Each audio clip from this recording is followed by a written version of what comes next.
This is the voice of Zimbabwe. This is the voice of Zimbabwe, broadcasting on Radio Mozambique in Maputo. Pamberi nechimurenga, pamberi nehondo, pamberi neruzhinji rweZimbabwe, pasi neimperialism, pasi neneo-colonialism, pasi na Ian Smith, pasi na Ndabaningi Sitole, pasi na Abel Muzorewa, aluta continua. The Patriotic Front is now broadcasting your program through Radio Mozambique. People of Zimbabwe, victory is certain. Maputo, once called Lorenzo Marx, the capital of Mozambique, which now plays host to the largest, most secretive guerrilla army operating against Zimbabwe Rhodesia. Its leader is said to be a terrorist. He's so hated and feared that his fellow countrymen are forbidden to publish his name, Robert Mugabe. How are you this? For so long spurned by the West and branded as the man who massacres the innocent, Mugabe is now a key figure in the London talks. In Maputo, this is his central committee, his inner cabinet, and these are probably the most educated of the Salisbury regime's opponents. Almost every man here has spent a decade shut away without trial in Rhodesian jails. Simon Mozenda, the party's vice president. Edgar Takeri, secretary general. All of them were educated by Christian missionaries. Some once tried to forge a peaceful, multiracial community within Rhodesia, but even those like Didymus Mutasa are now all revolutionaries. Pamberi Zanu, Pamberi Central Committee, High Command, General Staff, Pamberi Mome Zimbabwe, Pamberi Hondo, Pamberi Chimre. It's these people who've set the pace in Rhodesia's 14-year war. There are two main guerrilla armies formed into a hitherto tenuous alliance called the Patriotic Front. Based in Zambia, Joshua Nkomo and his party ZAPU. About 2,000 of his troops are now thought to be operating inside Rhodesia. To the east, with its headquarters in Maputo, is Robert Mugabe's ZANU, the Zimbabwean African National Union. Its army, ZANLA, is widely conceded to have over 8,000 troops in Rhodesia at any one time. Of the two leaders, Mugabe is the least known, but he's grown to become a powerful contender for total control of a new independent Zimbabwe. And Mugabe holds a trump card in the London talks. Since ZANU, even more than ZAPU, is still committed in the field to extending the war, ZANU's agreement is essential if the war is to be ended. But despite appeals for a ceasefire, the latest of them yesterday, Mugabe is sticking to his guns. There's no doubt that our people want peace, but the great bulk of the people, the majority of the people who have suffered under the regime for over 90 years, do not want peace at all cost. They would like an honorable peace, a peace which will enable them to assume the sovereignty of the country. And if this is not forthcoming, I'm sure they will be prepared that we continue the war. Could there be a settlement which didn't put the Patriotic Front in power in Salisbury? No, what we are really negotiating is not a settlement that is just favorable to the Patriotic Front. It's a settlement favorable to anybody, any group whatsoever, which would like to participate in elections. The image of Mugabe presented by the British press has been consistently hostile. A survey conducted for this programme found that during 1978, the 16 major Fleet Street papers published 20,903 column inches on Rhodesia. But of all that they said, only 30% was found in the survey to be neutral or unbiased, despite a cautious system of classification which was designed to favour the newspapers. In fact, 50% of all column inches broadly reflected the views of white Rhodesians, and almost all the news came from Salisbury. Only 20% reported the views of the Patriotic Front. It's an imbalance that a former Rhodesian Prime Minister acknowledges. Garfield Todd. If there is an atrocity which is blamed on the guerrillas, the government will fly in people and let them see it. If the government shoots 60 innocent villagers or napalm a village, they don't fly in the journalists to let them see that. Really race the sights onto the battle. Television and radio have the same problems. Vastly outnumbered by black Africans in their own country and jostled by hostile black African nations along most of her borders. The Salisbury regime has worked hard at gaining a favourable image. It claims a free press, but often stage manages where journalists can go and what they can see. Even then, news reports are sometimes censored. Journalists are normally forbidden to enter tribal trust lands where 80% of blacks live, so they may have to rely on government handouts. Those who displease the regime are sometimes given private warnings, refused work permits, or even expelled. Inside Zimbabwe Rhodesia, it's forbidden to use the words freedom fighter or guerrilla. But the guerrillas themselves have repeatedly denied reporters access to their armies, even to their leaders, and so the stereotypes are easily reinforced. Fully armed and indisciplined terrorists close to equal terms with trained soldiers. Mugabe's notorious murder list, an intemperate threat to collaborators, was widely condemned, but no mention was made of Smith's death list. The Salisbury regime actually puts a price on guerrilla leaders' heads, dead or alive.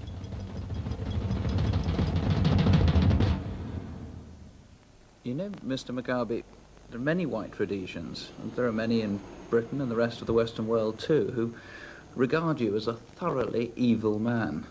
Mrs. Mugabe, how do you feel about that? I think it hurts to some extent. It hurts because these people who talk like that have not taken the trouble to get to know the man. And they just speak from what they hear from others. They read from other newspapers what is propaganda against him, and they take it in like that. This is what hurts. But otherwise, I think it's politics. It's part of the game. My wife gets hurt by these things.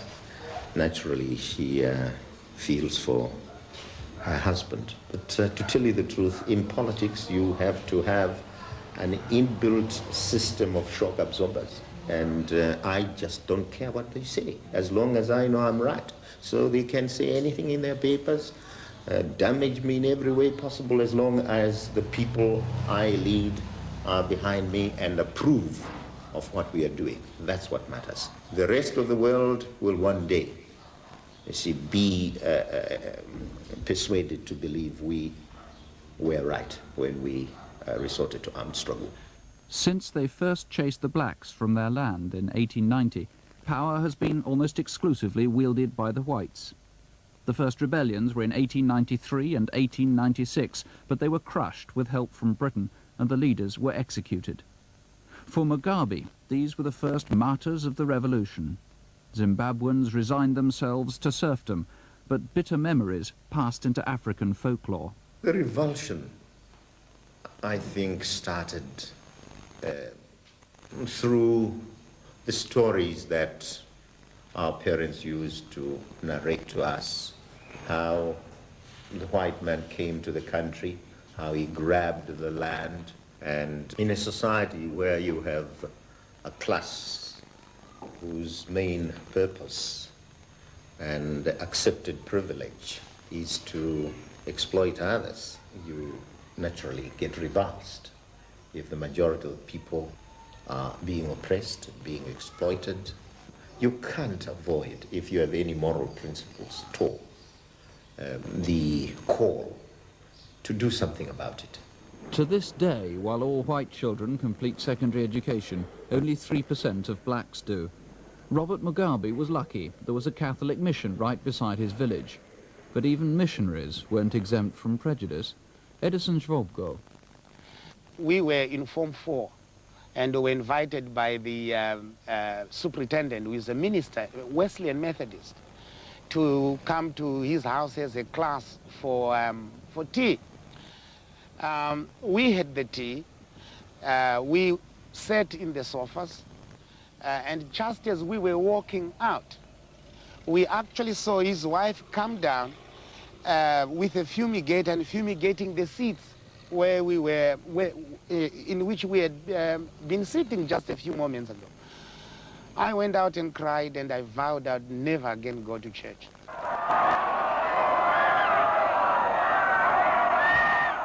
Back in the 50s and 60s, black political aspirations were modest. They wanted simple political rights. But even their demonstrations were banned. As frustration mounted, moderation turned to militancy, passive resistance turned to civil disobedience, and the seeds were sown for a full-scale civil war.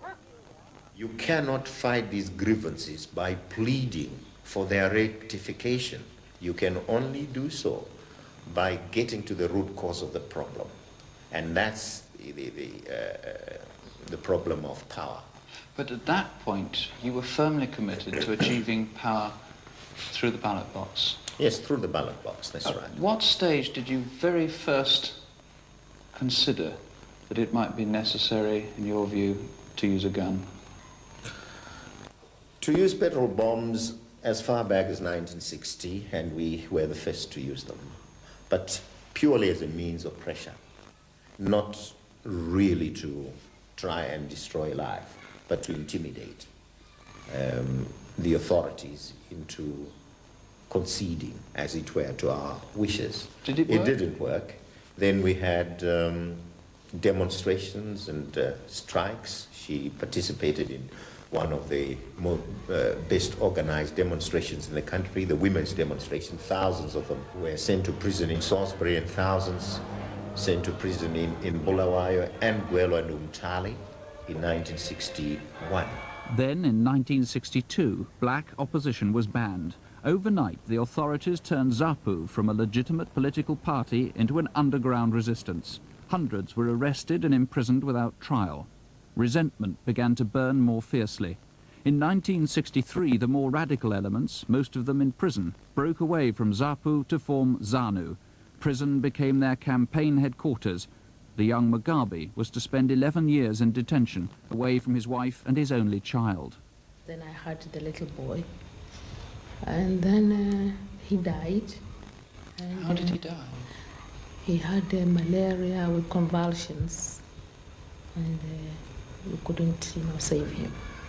She sent a telegram to that effect through my sister, and we got the news.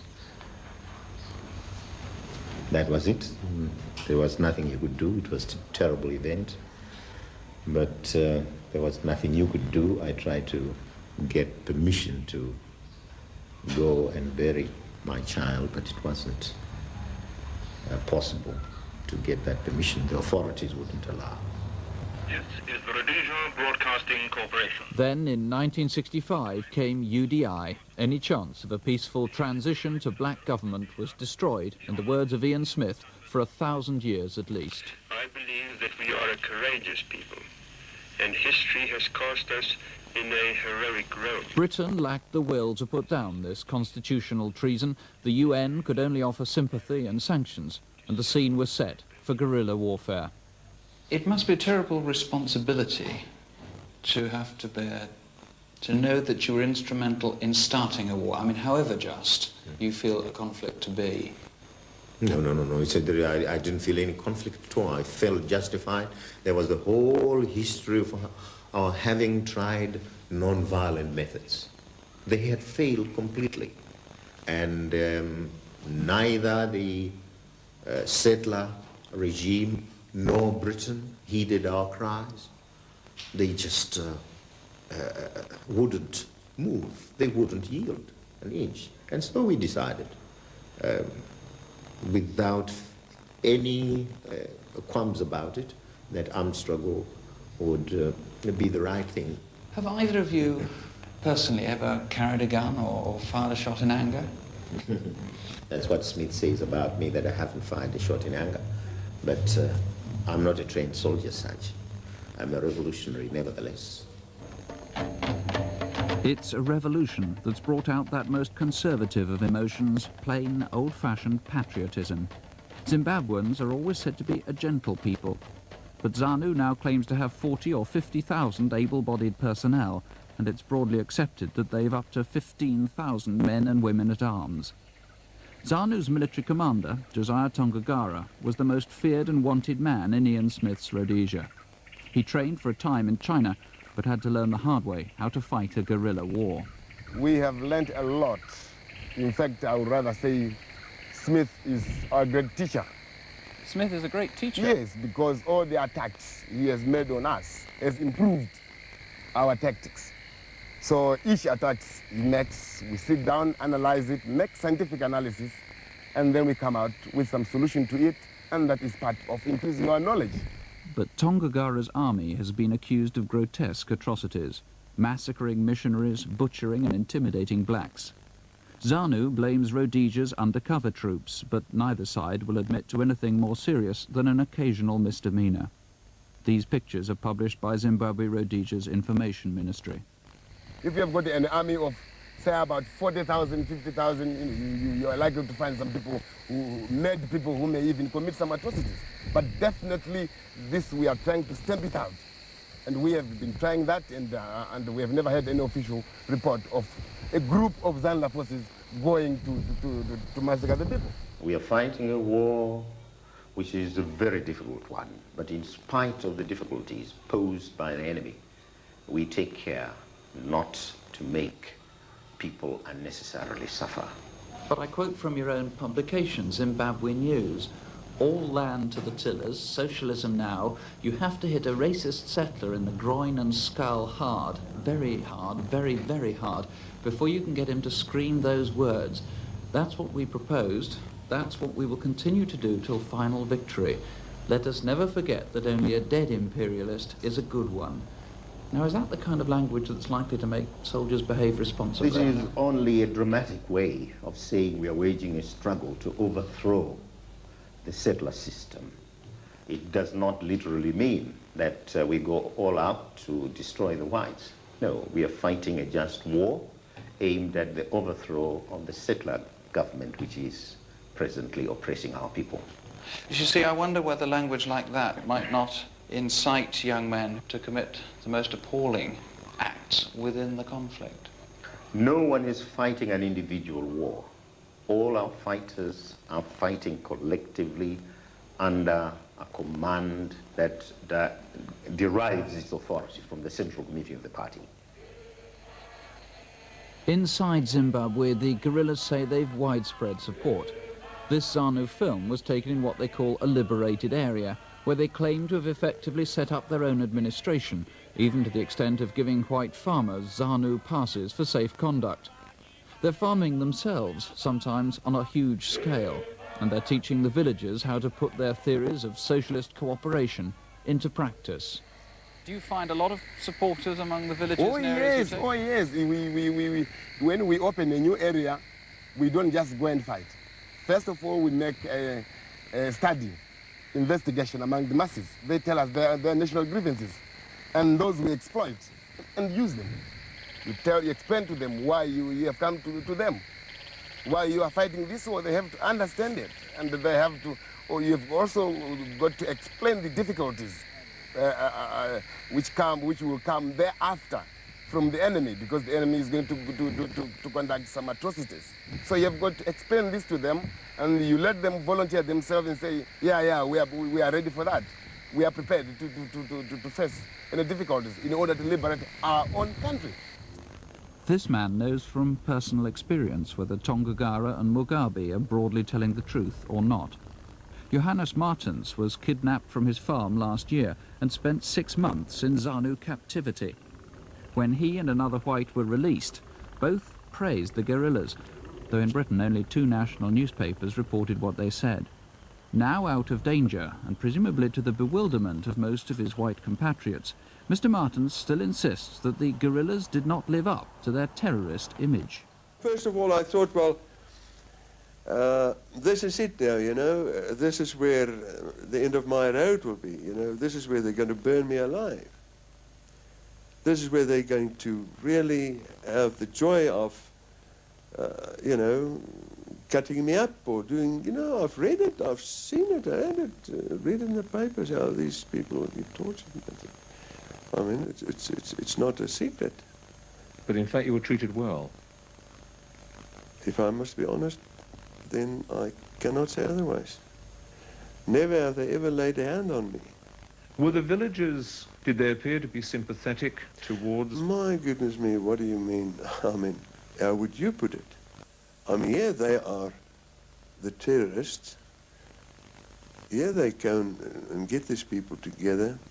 They are rejoicing, to put it, you know, at the least. I mean, these people were shouting and laughing and happy, and they were actually rejoicing. Well, I can tell you one story that happened not too far away from me, where some guerrillas came into a small group of houses, and the people welcomed them, and the women went and cooked for them. There was a poor old sub-chief there whose job it is to report anything that's wrong. And if he didn't report this, he knew that he could be put into jail for 20 years, and now that we've got martial law in some areas, if he'd lived in one of those areas, he could be hanged. So he quietly took his bicycle and went off and reported it to the authorities, thinking that they would let him go back and perhaps send some soldiers back with him, but by that time the guerrillas would be away. However, they kept him at the center, and they sent out some soldiers dressed as guerrillas, who, when they entered the village, of course were received as true guerrillas would be received.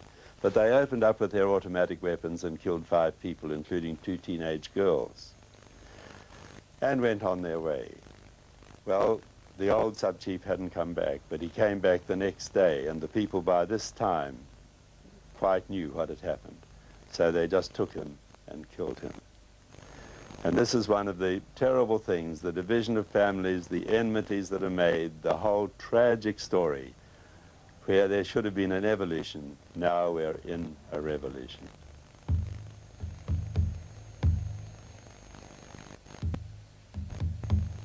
Revolution is an intoxicating theory. Its reality is tragic.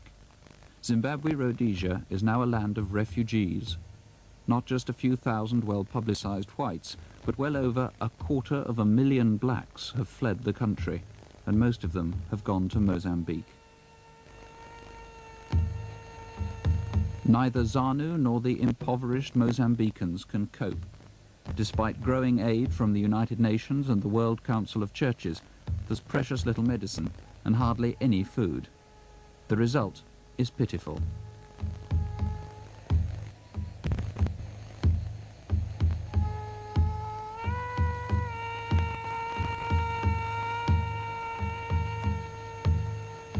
Many of these families have fled here simply to escape the fighting. Many more have made the dangerous journey to escape from the guarded corrals, which the Salisbury regime calls protected villages, but which some of the refugees describe as open prisons. But they're not always safe, even here. Just after dawn on the 23rd of November 1977, Rhodesian paratroops began an attack on 2 camps near Chimoio and Nyadzonia in Mozambique, described as terrorist bases. According to the UN, at one camp, there were no combatants, only refugees. Planes came in the morning and carried out such massacres, dropped paratroopers, who then as ground force ringed this camp, these 2 camps. And as these youngsters started running in all directions, they were bayoneted. I'll never forget the sight of the little kids at the school where the bombs were dropped with their pencils and paper outside, and the little bodies scattered everywhere. It was so brutish, it was incredible. They killed the sick, dragging them from ambulances and beheading them. You see, to this day, we have not attacked one white school in the country. Not because those kids are defended. We have not attacked one white hospital in the country, when we are absolutely certain everyone sick in there is white. Princess Margaret Hospital, we could hit it tomorrow. We said no, it's barbaric, it doesn't belong to the 20th century, that's not the way you fight a war. If 400 children were killed in London or in New York, it would be a story never to forget. It would be everywhere. But no, it wasn't given any publicity at all abroad. It was just, you know, maybe because it's black kids. It maybe it's black women. Can your enemies today become your friends, your allies, your fellow countrymen tomorrow, or will there be a period of revenge and recrimination? This question has been asked before, and I think what people would want to know is whether those who have committed genocide and massacres will become our friends tomorrow. I don't know what the Allies would have answered if a similar question had been asked in 1945, 1946, whether Hitler and Mussolini would become the allies of Churchill and Roosevelt.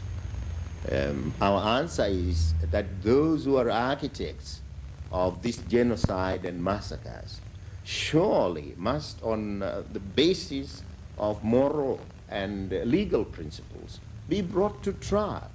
But this does not mean that the followers, the ordinary person, must be tried. Those who have hatched the plan, the treason, as a result of which massacres of all kinds have been perpetrated against our people and against the people of Mozambique, people of Zambia, Angola and Botswana, surely must be brought to book for their crimes. Would that include Bishop Muzorewa? Bishop Muzorewa is a mere puppet, an unwitting puppet for that matter. And just now he claims he has power, but we know he hasn't got that power. We have appealed to him to reverse his stand and correct the stance he has adopted so far. So he could remain free as a Democrat in opposition to you? Sure, he could, as long as he's prepared not to continue, you see, upholding the evil system there is. I suppose this conference gives him a chance to say his repentance and ask for forgiveness of his sins. The Rhodesians claim to have killed well over 10,000 terrorists in this war. It's hard to tell how many were innocent civilians, but there's no doubt ZANU combatants have suffered badly too. You stepped on a mine? Yes. And what happened to you? You know, because I lost my leg. I just felt disappointed, but then after that, I knew the war was going to continue, and I knew that was going to make Zimbabwe free. Because in a fight, you've got to die and you've got to be injured.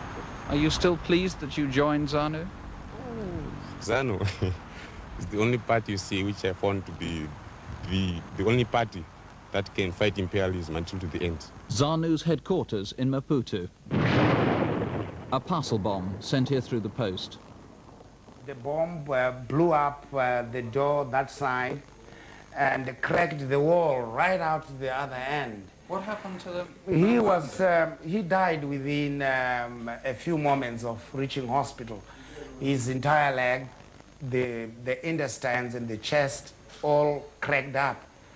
And 4 other young comrades were injured. Hello, yes, this is ZANU headquarters. ZANU is run rather inefficiently by unpaid volunteers on a shoestring budget from what's little more than a council flat in a residential block. From here, not only is the war directed, but plans are being made for a future Mugabe government. The dominant ideological influence is clearly Chinese, but ZANU insists it's completely non-aligned. In fact, much of its literature is Western, some of it critical of orthodox socialist systems. A good deal of ZANU's financial backing comes from the West as well, and many of its personnel are undergoing civilian training in the West. ZANU depends on handouts, so there are frequent fundraising tours to America and Europe. We gather that Christian Aid in Britain is going to allow us £20,000. We got promises from Oxfam. War on One promised to give educational and medical help as in the past. The government, how is that? Did you check with them? Yes, we did. We had a meeting at the Foreign Office with the Foreign Office officials. Did we get anything? Sadly, no. Yeah. Well, I think it's an interesting question just now, whether the British government does anything for ZANU or not. Look, we have clothes, food, everything. It's coming from those progressive organizations in Britain and in America and in Sweden. And all over the world. This shoe, I never bought it. ZANU never bought it, never paid a penny out of it. This is, I think, from Sweden. If I didn't have it, how would I walk? Would I fight? I wouldn't fight. So the man who is fighting in Zimbabwe more than a Zimbabwean is the one who contributed to this shoe. I'm able to plan because I'm putting on a jacket and on a trousers. And who is giving me this? The people in Britain, the people in America. But what about the whites inside Rhodesia? Have you done anything to give them any confidence in ZANU or in their own futures come to that? You know, this is the problem which is really facing us at the moment. And we have always appealed to all our friends, all our allies who would like to see this armed struggle succeed, to really transmit the message to those people inside the country, whites. They must understand what we are fighting for and what we stand for. But it's what the guerrillas stand for that frightens the whites quite as much as the fear of being killed. They feel their prosperity is threatened by a doctrinaire Marxist dictatorship. What would things be like in terms of ownership of cars, of all the other sophisticated bits of equipment that many Rhodesians, black and white, already do have? Or are they going to all be part of this collective enterprise? Can you ask your next question, and perhaps the next, around the area of socialism? Okay, how do you envisage that socialism would change the lives of the majority of people in Zimbabwe? Your next question after that? Well, that would depend partly on the answer to these. Right, okay. Now, you seem to dwell a lot on this question of socialism. Now, what you are trying to say to me, or what you're trying to suggest to me, what has been suggested to us over and over again, is that this idea of socialism will not work. In other words, we are being persuaded to get stuck with capitalism. During the 1920s, the 1930s, our fathers, our forefathers, worked like slaves, getting paid almost nothing to build the economic infrastructure. Now, is it not common sense that when we fight to liberate the country and want to introduce a new system, we should look for a system which is different from capitalism? There is an expression in England, don't throw the baby out with the bathwater. And I wonder if you look around Europe or Africa, whether you really believe that it's the socialist countries that are more efficient and happier. I'm absolutely convinced that I would be happier in a socialist country. I've recently been to the United States, the show of capitalism there, the way it plays on your mind, even on television, when you ought to get more acquainted about the things that matter around the world. No, I shouldn't like to live under such a system. How can you be certain that whatever government you set up won't eventually become oppressive, won't be the sort of society where people are frightened of speaking out, frightened of doing anything without looking over their shoulder? We do not want to create a socio-legal order in the country in which people are petrified, in which people go to bed having barricaded their doors and their windows because someone belonging to the special branch of the police will break into their houses. This is what we've been fighting against. Every one of us has been in jail 10 years, 14 years. I myself 9 without trial. Every one of us has had to live scared of the police. How on earth could we create a society which is exactly like that? We don't want it. We are fed up of it. And this is why we are in this revolution for as long as is necessary to abolish this system. How do you see the future Zimbabwe should ZANU come to power? What would it mean for the ordinary small trader, the farmer, businessman? We will obviously collectivize the national pillars of the economy. I mean mining, for example, railways, Air Rhodesia, you know, the finance houses. Those top occupations which have national repercussions. But the government, From our point of view, the government has no business selling matches or Coca-Cola, for example, to people. The government has no business in running a dry cleaning shop, for example.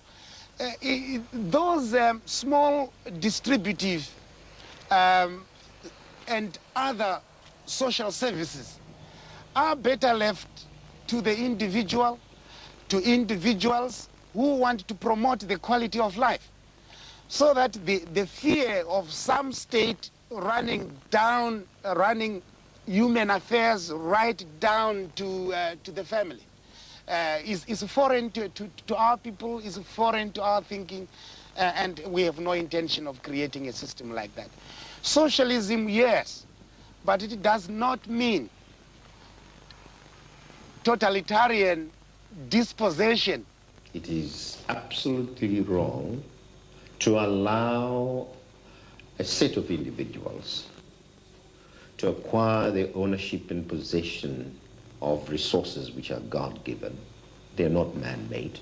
The land, the water, the forests, the animals, the fish in the river, the minerals. These are given us by nature. And it is in principle wrong for any one man to claim ownership of such resources. We should belong to the people as a whole. But Mugabe's socialist vision is seen by most whites as communism. If he comes, they say, we go. The whites who are in the country needn't fear us. If they are prepared to adjust, they will be regarded on the same basis as everybody else. But would the whites be left with any sort of vestige of the standards of living to which they've been accustomed in the past? If those standards of living have been based on color, then they must forget about them.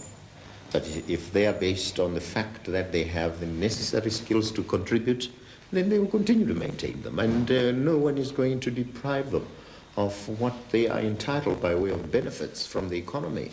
If they have the necessary skills and make the necessary inputs into the development of society. So they could still live in big houses with swimming pools? Why not? Why not? They are there, but not to the exclusion of people of other races.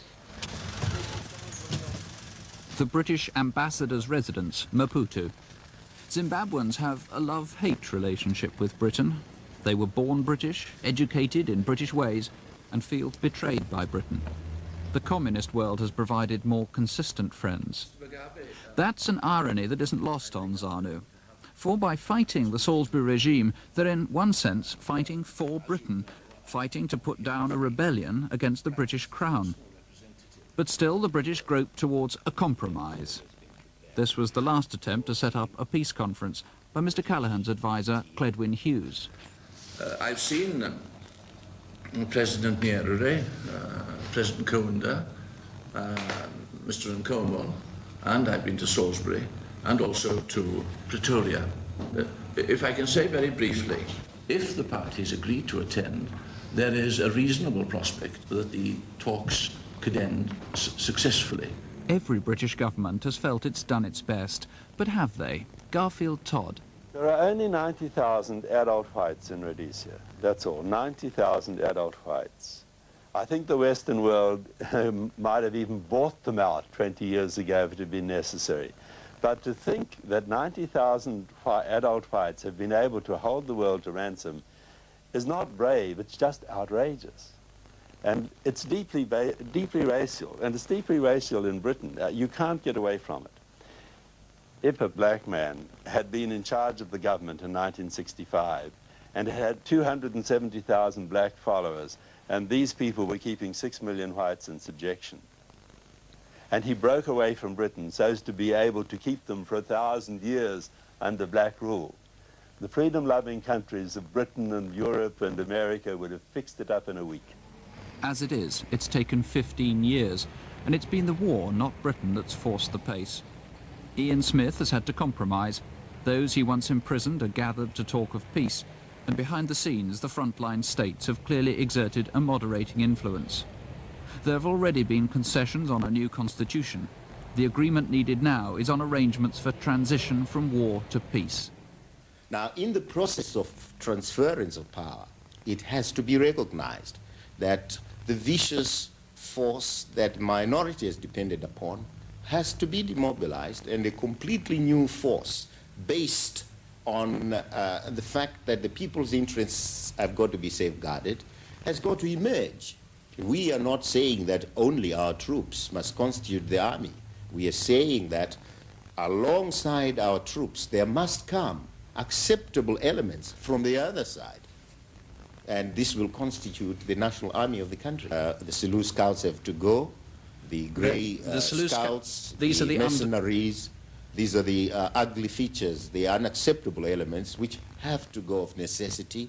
All those commissioned officers who have been ideologically committed to UDI and have supported treason have no right to be in command of a new army whatsoever. You wouldn't be prepared to accept some sort of formula whereby Joshua Nkomo's forces perhaps looked after the western part of Zimbabwe, where your own Zanla forces largely looked after the eastern sector, and where there was some joint army in the central sector and around the towns like Salisbury? We are thinking in terms of one army, and the Patriotic Front is going to emerge with one army. There will therefore not be any sector for ZAPO or a sector for ZANU. We are one, and that we shall remain. Are you proposing to merge your two armies in the near future? The principle is there, and it is our hope that very soon our two armies will constitute one force, as indeed our two commands have constituted one Joint Operations Command. So what would happen if you get the free and fair elections that you ask for? Would you and Mr. Nkomo fight each other as rival parties, or would you stand on the same platform? We have the Patriotic Front, and our hope is that we shall fight as one. We would like to constitute one front, and with just one leader campaigning as president of the front.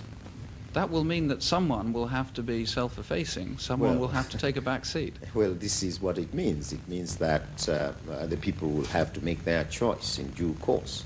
Would you be prepared to be a number two to Mr. Nkomo? I'm prepared to be whatever the people want me to be.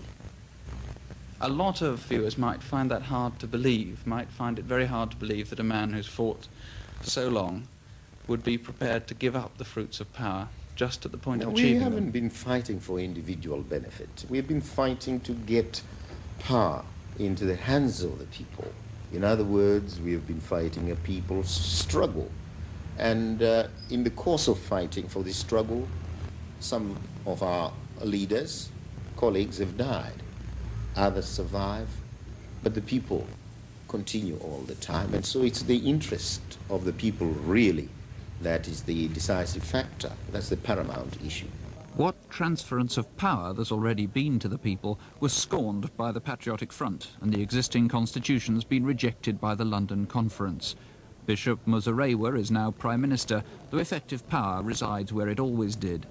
But what if, even under a new constitution, the bishop was elected once again? If the bishop won the elections, which are free and fair, you might as well consider the devil would win elections in heaven. We do not ever envisage a situation where the bishop could win elections which are free and fair. That can never, never happen. But it's perhaps the principle rather than a prediction that I'm looking for. The principle is there. Whoever wins the election naturally becomes a leader. Whichever party wins the election naturally forms the government. And you would be prepared, just given that hypothesis, that the devil, as you put it, Mr. Muzorewa were to win, you would allow the bishop to become, or to remain Prime Minister, as he would say it, and you would form a legitimate constitutional opposition in Parliament? We are prepared that the bishop will not win. But if miracles happen and the bishop won, well, fine. He should lead the country. Why not? Yes, we are for a democratic system, and in a democratic system, you have to accept. You see, the verdict of the people.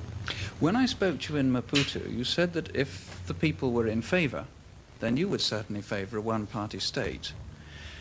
Now, how would you feel if Bishop Muzorewa were to declare a one-party state, having won an election?